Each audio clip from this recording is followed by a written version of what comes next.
Well, raise your hand if that was the worst Super Bowl of all time. I'll wait. And I'm a little upset. I talked to Pat Shingleton before I came out here. He said the weather was going to be great. He didn't tell me it was going to be a tropical storm. Let's go ahead and go back to that targeting call for a moment. This one, it's going to have LSU fans upset for a while. You know, it's no secret the Saints have used a stockpile of draft picks to build an immediate winner with the championship window surrounding Drew Brees still open. It's how much of a mission they're on right now. And I think just the variety of ways they've been able to win football games, it should be a fun one here in New Orleans this week. I feel like I cost us the game. Yes, you did. That's one way to blow a ball game, and Saints fans, they wouldn't want it any other way. Or from a wild Fiesta Bowl in Arizona. Oh, it was certainly fun. Plenty of bad blood today out in the Valley of the Sun. LSU trying to finish the season with a top 10 ranking in a first 10-win campaign since 2013. This isn't doing so good, especially tonight. I don't know if you guys checked out your bracket, but mine is... It's trash. Trash. You can reach a 60-mile-per-hour exit velocity or higher and hit the ball at a 26-degree angle. You have a much better shot to leave the yard. When you stack it all up, 3 top 10 wins for LSU has easily built in the strongest resume in college football. Tonight, though, LSU with a golden opportunity to boost that RPI with a win over top 5 Arkansas. Well, perhaps the most devastating loss in franchise history had Saints fans waking up like this. Headlines reading, "Dat hurt." Well, the premature Gatorade bath had already set in. LSU thought they had won it and secured a 10-win season. It said it was just the beginning of a long night and one of the most bizarre losses in college football history. The head coach, Will Wade, said he was more disappointed in the overall game plan he had for Arkansas. He felt they focused way too much on the big man Daniel Gafford, and that led to some poor defensive rotations. Hey, no better way to start the new year than with a little Choppa-style celebration inside the locker room. LSU pulling a page out of the Saints book, and only people in Louisiana can appreciate that.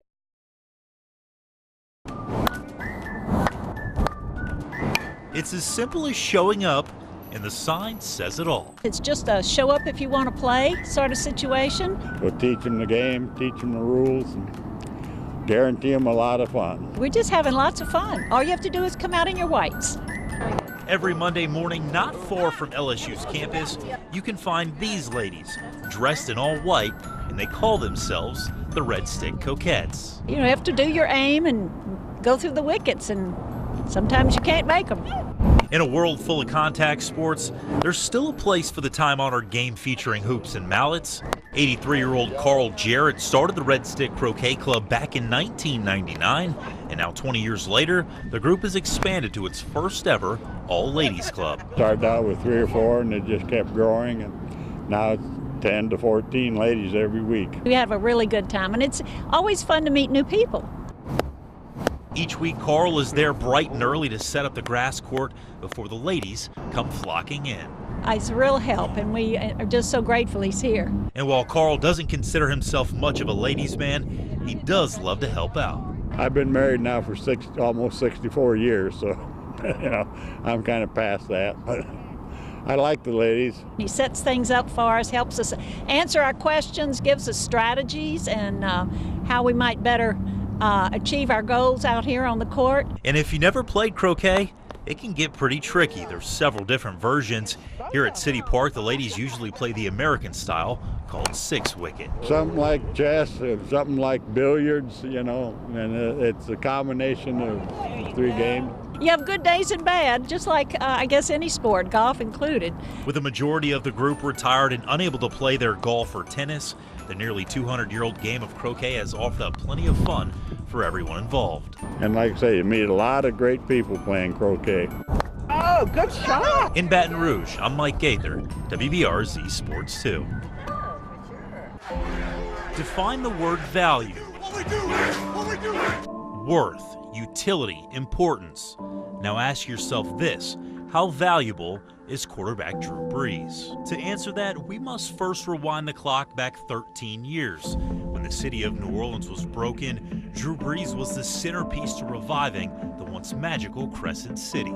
We just believed in ourselves. In 2009, that feeling had returned. Brees helped lead New Orleans to its first Super Bowl title in franchise history. Now 10 years later, the Saints are marching back. You play, you compete, and lethal. In a league dominated by young talent, Drew Brees has been a consistent driving force at the toughest position in America, and his best days are happening right now.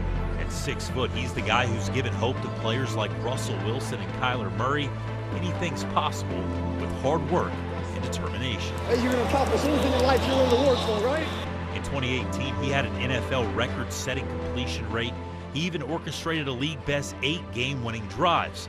And while some may gush over the numbers Chiefs' second-year quarterback Patrick Mahomes has put up, Drew Brees is still the most valuable player. He's the heartbeat of New Orleans, the musical leader inside that huddle, and the sniper during crunch time on Sundays. Here's to Thomas. He's gone. Yes, Patrick Mahomes became one of only 2 quarterbacks in NFL history to throw for more than 5,000 yards and 50 touchdowns in a single season, but he wasn't the best player on the best team in football. That player was Drew Brees. Let's go ahead and go around the SEC now. 2 Saturdays from now, we could be in store for an epic showdown with top-ranked Alabama right here in Baton Rouge. But first, the Tide had to take care of business on the road against Tennessee. The Crimson Tide giving former Nick Saban assistant Jeremy Pruitt a nightmare in the first quarter. Alabama scoring on their first 4 possessions. And the first one, it was ridiculous. Tua Tagovailoa all day to throw, scanning the field from left to right. And finally, he rips a seed to Jerry Jeudy, 11-yard touchdown. Are you kidding me? Fast forward to the third now. Saints cornerback P.J. Williams. This is another game-changing moment right here. This time he picks off Cousins, and forget about it. He's going to take it the distance, 45 yards to the house. The Saints defense scoring their first touchdown of the season, and it was huge. New Orleans, they go back to the scene of the crime, and they return the favor tonight, 30-20. Your final in the first quarter, the Warriors would open red hot from the perimeter, and this is why Andre Iguodala finds a wide-open Steph Curry. And he can make that with his eyes closed. Golden State opened up on a 17-4 run to start. Here, Draymond Green buries his second triple of the day to extend that lead to 17. The Warriors 5 of 7 from downtown in the first quarter. Alvin Gentry with no choice but to call a quick timeout. Fast forward to the fourth now. Brady and the offense finding some rhythm. Rob Gronkowski beats the coverage down the seam. Hauls in the biggest grab of the night all the way down inside the 5-yard line. Very next play, Tom Brady to the rookie out of Georgia, Sony Michel, punches it in. His 6th rushing touchdown of the postseason. That put the Pats on top 10-3. Then 4 minutes to go. Goff had the Rams in striking distance, and the former New Orleans Saint Brandon Cooks had a chance to tie it. Take another look. He gets popped in the end zone. Can't hang on to the football. Very next play, the Rams will dial it up one more time. This time the Patriots bring an all-out blitz. Goff's feeling the heat, and that pass is picked off, underthrown.